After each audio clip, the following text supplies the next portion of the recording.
All right, welcome back to another episode of Hockey North Weekly. I'm your host, Tyler Lazat, here with Brendan Palu. Brendan, it's your last day in Phoenix. Tell us about it here. Yeah, just a couple suppers here. Lots of time with the family coming to a close here south of the border. It's been a good couple of weeks for us. Back to work on Tuesday, fly back on Monday as we record. And lucky for me, great timing. I'll be back to call the finals as the Caribou Cougars to punch their ticket over the weekend against the Vancouver Northwest Hawks and be playing the Okanagan Rockets. So I'm excited to jump back in head first into things with the Cougars booking their spot in the final. Yeah, a crazy weekend here in Kin 1. Um, of course, Friday, for the most part, pretty back and forth and very lengthy overtime venture as we go into the triple overtime period. And with just a little over 7 minutes to go, the Caribou Cougars captain Grady Gustafson with a big goal in the power play, sealing the deal to get the 1-0 series lead. And props off to a lot of our fans and supporters. Game started at 3:45. We are there a quarter to eight, and a lot of the fans in a packed house in Kin One stuck around to watch the results of that game, and a very eventful, very I think long weekend for the boys and a very rewarding win with a 7-0 victory here Sunday morning. Yeah, and obviously Vancouver making it interesting, winning 3-2 on the Saturday. But we talked about this behind closed doors in terms of what the playoffs might look like. And I had mentioned about the Hawks being the oldest team in the league with 14, 17-year-olds and how they might be scary to play given the fact they don't score much, but yet they don't give up much. And it was nip and tuck there for the first couple of games. By the looks at the score sheet on the Sunday morning game that you saw, 7-0 Caribou. And by the looks of it, the dam finally broke for the Hawks. Yeah, I mean, there was a pretty strong message sent to the Caribou Cougars locker room after that loss on Saturday. I'm sure you can make the excuse both ways about, the lengthy triple overtime game leading into the evening on the Friday and to play a 3 o'clock game the next day on Saturday. But, the Hawks, they came ready to play that game. And unfortunately for that one, the Caribou Cougars, at times they were really, really good. And then at other times they let off the gas a little bit and just couldn't quite couldn't quite minimize the opportunities for the Hawks. And special teams went a little bit stale. The bright spot for the Caribou Cougars in that game was Andrew Ligas, who had a really strong showing in net. Um, but the message from Tyler Bruff and crew to the team proved to be quite effective as they were a team on a mission here Sunday morning and came out in a big way. Unfortunately for the Hawks, after the first goal that Ryland Bissett scored in the first period, their goaltender Matthew Bowman ended up dislocating his shoulder and had to leave the game. And he had been a big reason for how this series has gone the way that it has for the Hawks, and potentially a back-breaking moment having to put your backup in to carry out the rest of the game. But um, again, not to minimize the effort that the Caribou Cougars had in that 7-0 victory. They were excellent. And of course, moving on, they'll be playing the Okanagan Rockets, who surprisingly upset, or a mild upset, I guess you could say. It was a 2 versus 3 matchup where Okanagan defeated the Valley West Giants, a 6-0 win, turned into a 3-2 victory for Okanagan on the Saturday. And probably the one eyebrow that was raised was how Okanagan beat the Valley West Giants on the first game, and then they ended up sweeping Valley West the next night. And Okanagan, one of the younger rosters in the BC Elite Hockey League, probably one of the better teams in terms of record after Christmas, in terms of the way that they've played. But they were able to get by the Valley West Giants, a team that had been the kryptonite of the Caribou Cougars, that being the Giants, but now Valley West is out of the picture, and uh, with Okanagan now facing Caribou in the final, it should add a level of intrigue for the finals next weekend. Yeah, I think I like this matchup for the Caribou Cougars. I mean, obviously, like you said, the Giants had been a bit of a giant, so to speak, for the Caribou Cougars this season. The Caribou Cougars did complete the regular season with a nice victory over the Giants. But the Okanagan Rockets, a team that on paper the Caribou Cougars have had a lot more of their way with over the regular season. So we're gonna see how it goes. I mean, this is a Rockets team, like you said, they're young. They play with a lot of speed. They have a lot of skill. A lot of times they do try to cheat that neutral zone. So, I mean, that's one of the X factors in that series, I think, for the Rockets, as the Caribou Cougars at times got burnt with that neutral zone cheat way. But you know what? It's going to be a battle. I think this 7-0 victory is going to be a huge momentum boost for the Caribou Cougars heading into this. And I wouldn't be shocked if it went 3 games. Yeah, obviously this is a team that might be a year ahead of schedule, that being the Rockets, but they've earned the right to be here. They beat a very good veteran-laden team to get to the finals, and it's a team that Caribou can ill afford to take lightly. And the last game we saw between these two teams in Prince George, ended up being a 3-3 tie. Yeah, and I mean that was a game where, at times, the Caribou Cougars were on their heels, right? And it looked like Okanagan was dictating the pace in that game. And um, yeah, just gonna come down. If you're the Caribou Cougars, you're gonna want to keep your game disciplined. You want to not give this Okanagan Rockets team much time on the power play. And I was looking through the stats for each team in the playoffs so far, heading into our podcast here, Paulu, and quite frankly, the Caribou Cougars have the highest penalty minute totals. So you're going to want to try and minimize that here in the final, and you're going to want to do your best to keep playing your physical brand of hockey and that blue collar mentality to frustrate the Rockets and really get under their skin and get into those tight areas and give them such a hard time. Yeah, and I think, it's obviously a good matchup. Obviously, it's good that Caribou has home ice and they don't have to go down to the Okanagan. Mind you, this is a team that's built to win anywhere, but I think if you were to handicap this series just based on how much longer this group has been together, you give Caribou the slight edge on home ice. Oh, absolutely. Like the Caribou Cougars have only lost one game at home. Well, I should say one game in Kin 1 at home. And that was Saturday, right? So a lot of success, a lot of familiarity with the bigger ice here in Kin 1 with this team. And that does give them an advantage, I believe, heading into the series. Moving on here, switching gears, another pleasant surprise from a Northern point of view.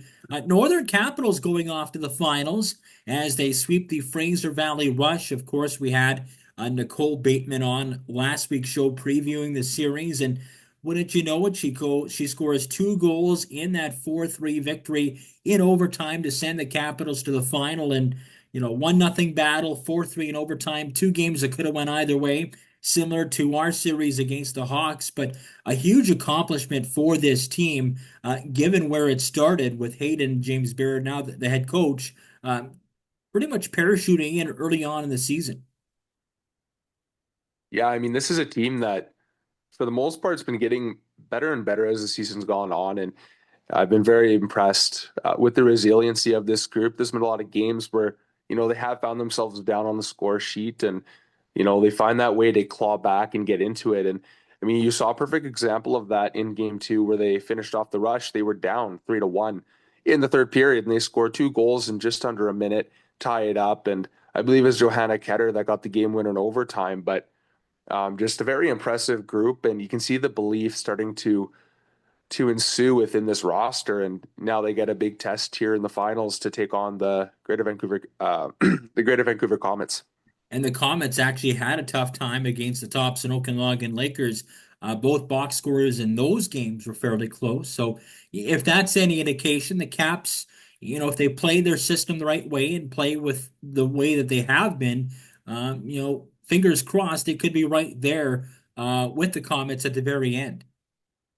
Well, and Brendan, another conversation I had, more behind closed doors is, a lot of times when teams have a lot of success in the regular season and don't face much of that adversity, sometimes once you get to the playoffs, you can start to stumble a little bit and, maybe crumble under the adversity you face. I know that the Lakers didn't have a lot of offensive weapons to really, push past the Comets, but they did keep the score close, like you said, and I mean, this Northern Capitals team, maybe a few more polished offensive producers. Of course, Maddie Niche had an impressive series against the Rush, and every call up she'd had throughout the regular season, she was a standout for the Northern Capitals roster. And I think there's just a lot of good things going with this team. And yeah, I mean, if the Northern Capitals keep building with their momentum and they keep playing a solid structure in the defensive zone and making sure that they get those offensive opportunities as well, um, I think anything could happen in this series. Yeah, that's very well said. Switching gears here, I want to talk about collegiate hockey for a second, more specifically the ACAC and the NCAA. We'll get to the Cougars and Spruce Kings in a minute, but I want to express my gratitude and congratulations to the Red Deer Queens women's hockey program. Of course, Penelope Johnson, Cameron Ward, both graduates of the Northern Capitals. Of course, Nyla Evans and Gabriella Meyer have committed to there as well for next season. But the Queens falling in 4 games in a hard-fought final series against the Lankland Rustlers. So congratulations to Cameron and Penelope on a job well done there, falling just short of the championship. NCAA championships going on in terms of the jockeying of position heading into the Final Four in women's action. Ohio State Buckeyes will be playing Cornell next Friday. They advanced to the Frozen Four after a 6-1 win over St. Lawrence. Of course, Fort St. John's, Brooke Disher, a member of the Ohio State Buckeyes.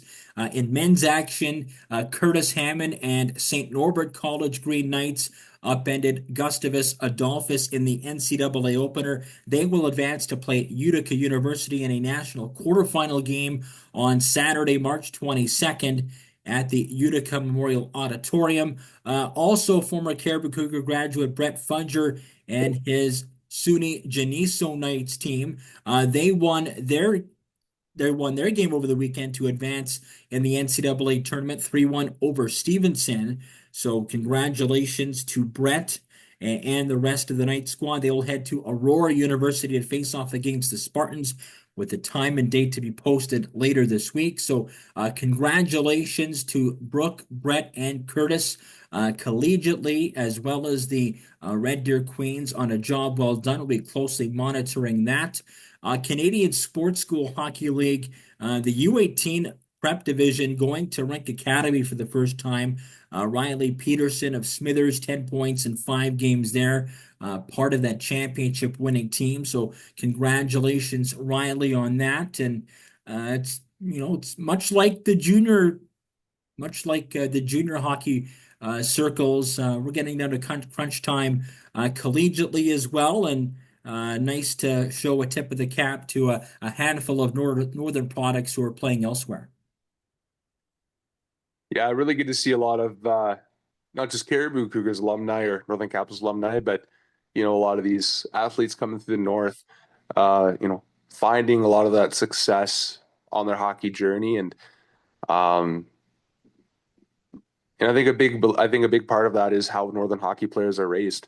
You look at just the work ethic and mentality instilled at such a young age. I know I experienced it when I grew up playing minor hockey here in Prince George, and there's just a standard that you have to meet. And it's good to see that a lot of these colleges are benefiting from these additions to their rosters. Mhm. Also, too, we also want to mention that the SJHL and MJHL playoffs will begin shortly. Portage Terriers, which has Will McKay, Scott Cousins, and of course Decker Moichin, they are going to finish third in their division. Seeding and series information will come soon.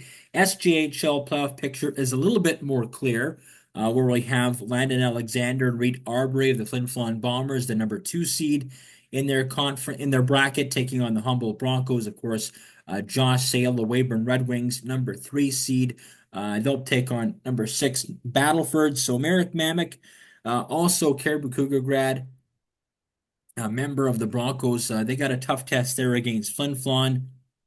Unfortunately, Owen Wilkinson and Tyson Matthews of the Laurent Ice Wolves. Ice Wolves did not make the playoffs. They were just nipped out by 2 points from via the Kindersley Clippers at the very end of the season. So a tough pill to swallow there if you're the Ice Wolves. So SJHL, MJHL gearing up for the postseason. Kootenay International Junior Hockey League. 100 Mile House Wranglers, Kamloops Storm knotted up at ones in the Doug Burke's division final.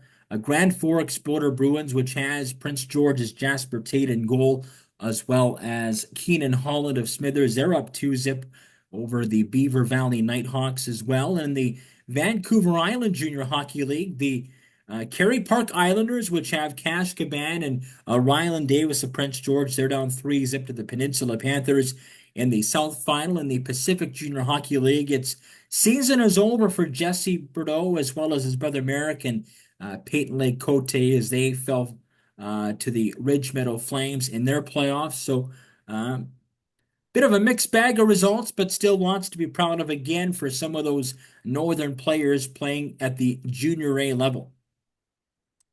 Yeah, very well said.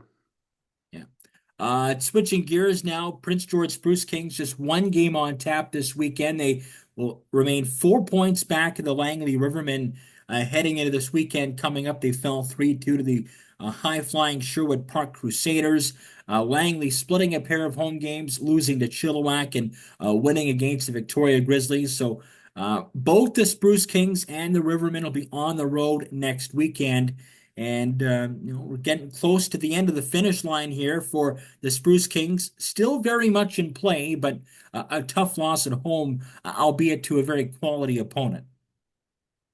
Yeah, I mean, I was at the game there tonight, this afternoon, and for the most part, the Kings played a really good game. Sherwood Park comes in, they're a little bit faster, a little bit more precise around the net, and they had a lot of really quality chances that Gravel was up to the task for, but it was unfortunately a bit of a slow start at the beginning of the game, with the defense getting scrambled, lost, they're missing their checks, and a couple of miscues in front of the net. A quick 2-0 lead for the Crusaders, and the Spruce Kings, they do bounce back in the second. They get chances. They start to even up the shot clock a little bit. Keep pressing the third. They end up getting within one, then they tie it. And very shortly after, the Crusaders come back. And of course, Caribou Cougars alumni Mason Lowen had a really nice goal in front of the net, unassisted as well. So props to him for having a strong showing. But yeah, a tough loss. And it's a sense of a lot of these games now mean so much more. You don't want to give Langley any more breathing room for that race for the eighth seed in the conference. And right now, I think this loss really works against the Spruce Kings. But with Powell River coming to town here the upcoming weekend, if all goes well, that should be a weekend where they should skate out of it with hopefully 4 points. Yeah. Of course, Spruce Kings are on the road before Powell River comes here on the 29th and 30th, but still a tough loss, but all is not lost for the Spruce Kings.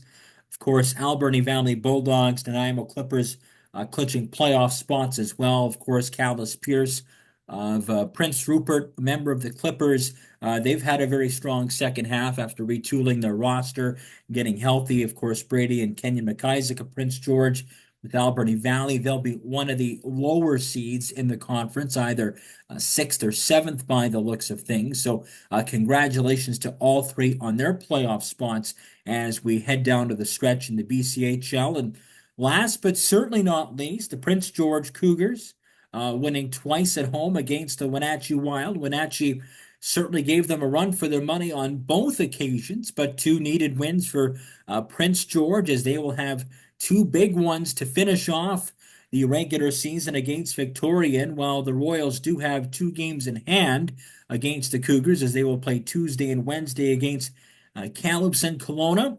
The BC Division title will be decided by the end of Saturday night between the Royals and the Cougars, and Cougars hold serve. They'll be at home both nights, and if you're the Cougars, this is exactly what you want.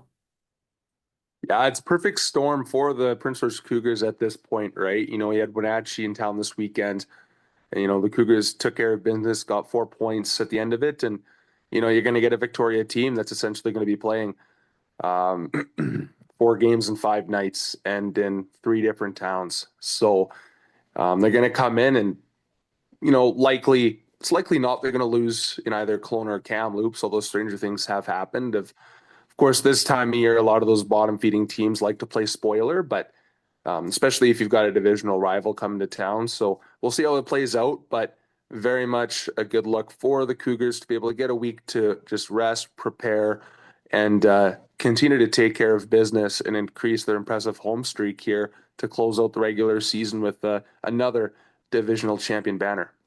Yeah, and I've said this kind of, off air to a few different people, but I think the number two seed in the Western Conference is most important to the Prince George Cougars, given, they love playing on home ice. They would have home ice for at least two rounds, uh, providing Everett goes through to at least the conference final.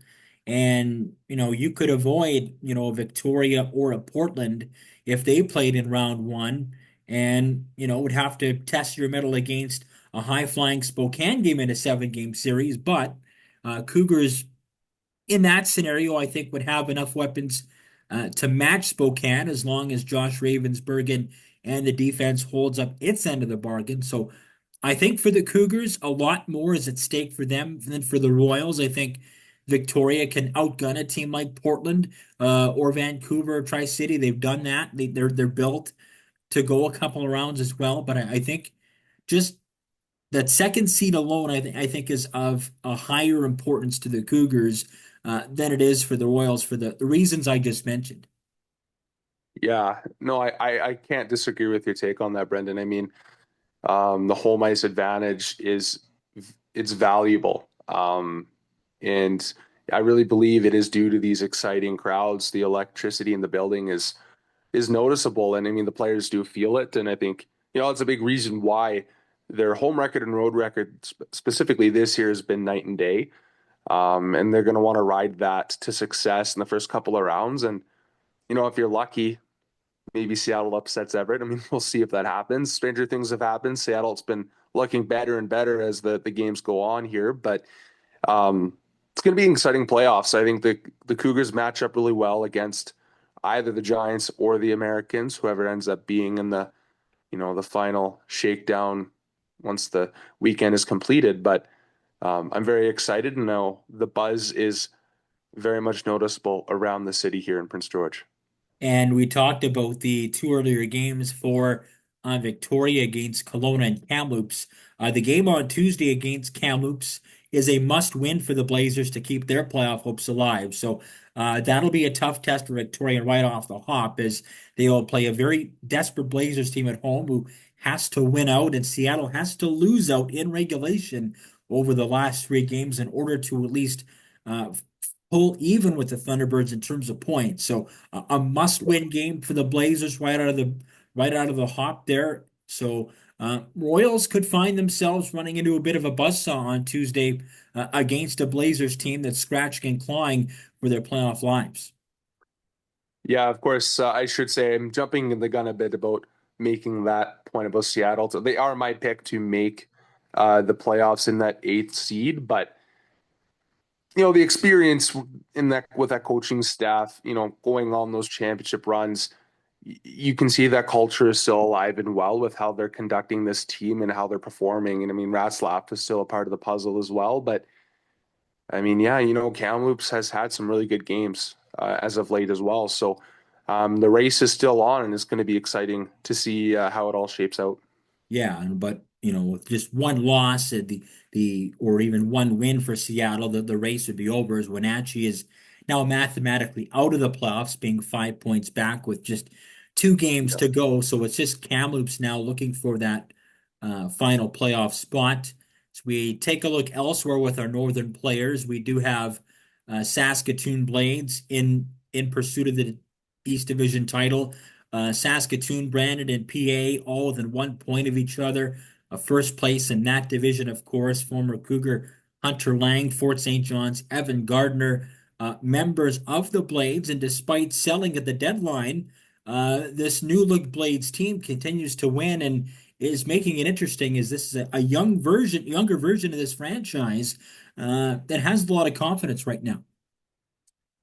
Yeah, they're playing with a lot of swagger and post deadline. I think some people thought that they might regress, they might start to slip up a bit, but they've really seemed to keep on pace and they have a lot of good pieces contributing. And I think in another sense as well, just a fresh opportunity for the players coming in to make a name for themselves, to prove, why they were acquired in the deal. And yeah, it's been working out for them so far. And I'd be interested to see how they do in the playoffs. I think they're a team that could surprise a lot of people still. Even though they've been so good in this regular season, I think they could still continue to raise some brows. Yeah, and of course, if the season ended today, they would take on the Lethbridge Hurricanes. Of course, Miguel Marcus, a member of the Lethbridge Hurricanes, he is back from injury, scored a couple of goals over the weekend. They are sitting in fourth. They cannot catch Medicine Hat for the division. They cannot catch Calgary either. So they're kind of stuck in that funny fourth spot where they will only have one round of home ice in the playoffs. But you take a look at Lethbridge, Medicine Hat, Calgary. Of course, you got Tanner Mollendijk and Gavin McKenna, two Northern products, also members of the Tigers. You got Calgary loading up as well. And we talked about this post deadline on a couple of occasions. Not much to choose between either one of those three teams. No, it's I don't know. I look at that the whole Eastern Conference is it's so loaded up, and I think um, you're gonna see some really good teams get knocked out pretty early on. And I when I look at how things are gonna shape up, Brendan, I don't think any of these series are going to be quick. I think a lot of them are gonna go 6 or 7 games, and I think it's going to be very entertaining for the fans, and I think for fans around the whole league to take note. Yeah, Swift Current, probably the most hot and cold out of the eight teams in the Eastern Conference, but they're a team that can put the puck in the net just as good as anybody and can give some teams a run for their money as well. I mean, they're a team that can't be taken lightly either. You got the No, Edmonton Oil Kings, who might be a year ahead of schedule in terms of the rebuild. They're right in the thick of things in that Central Division. They're the number four team in that Central Division, but they're also a team that can make some noise as well and would play Brandon in the first round if the season ended today. So, that's also very possible. And you've got the Raiders, one of the younger teams that have been fairly consistent all season long. I know they just made maybe an eyebrow raising change behind the bench to Ryan McDonald, but really no bad team in the bunch in that Eastern Conference. no, and another thing to add there too with the Swift Current Broncos, I mean, Reed Dick has been so solid for them all year, and he's a good goaltender. He's a gamer, and he's one of those goalies that if he gets hot in the first round, could really frustrate the opponent. And a few weapons on that offense. Like you said, they're not a team to sleep on, and I think the East more than the West looks to be, I think, the conference to really look for and to really pay attention to. There's going to be a lot of exciting, uh, potentially some high scoring, potentially some, low scoring games, but equally competitive and equally important for everybody involved. Of course, switching gears to the remainder of the Western Conference, as we mostly touched on the top half of the teams, but you have Chase Harrington, 50-point year with the Chiefs. Smith Redmond, who's injured right now, also a member of Spokane. He's hoping to get back into the playoffs. Cameron Schmidt with the Giants. They're a high-flying team. We had David Hoy recently on the show, Fort St. James. Winterhawks in a bit of a rebuild, but still hanging around. And we've got Luke Cousins from Whitehorse. He's, one of those bottom six guys for the Lethbridge Hurricanes. It's starting to come on a bit. So you got Northern guys sprinkled around. And of course, you have, Terrell Goldsmith, the Tri-City Americans. Unfortunately, he suffered a very scary injury in a fight earlier in the week. So we wish him a speedy recovery. But much like the rest of the leagues, a lot of Northern players sprinkled around about across the Western Hockey League as we head towards the playoffs. Yeah, lots of representation league wide, and it's going to be a lot of fun to follow all of our Northern players as they continue into the playoffs here. Yeah. Anything else you wanted to mention at all? I think right now we've covered pretty much all of it. Of course, stay tuned on the Caribou Cougars Instagram and Facebook for upcoming game times for the finals coming up this weekend. I do know for a fact it is going to be a 6:45 puck drop on Friday to kick it off. So mark your calendars and be ready to come join the electric atmosphere and cheer on your Caribou Cougars. Couldn't have said it any better myself, and I'll be happy to be back with a front row seat for the action, calling the games on Play Full Screen on our online streaming provider against the Okanagan Rockets. So, no doubt, if a lot of people cannot make it out to the games, I would imagine our streaming numbers will be off the charts like they normally are. So, looking forward to that. And with that being said, this is another edition for Hockey North Weekly for my co-host Tyler Lazant. This is Brendan Paulu saying good night, and we'll see you a week from now.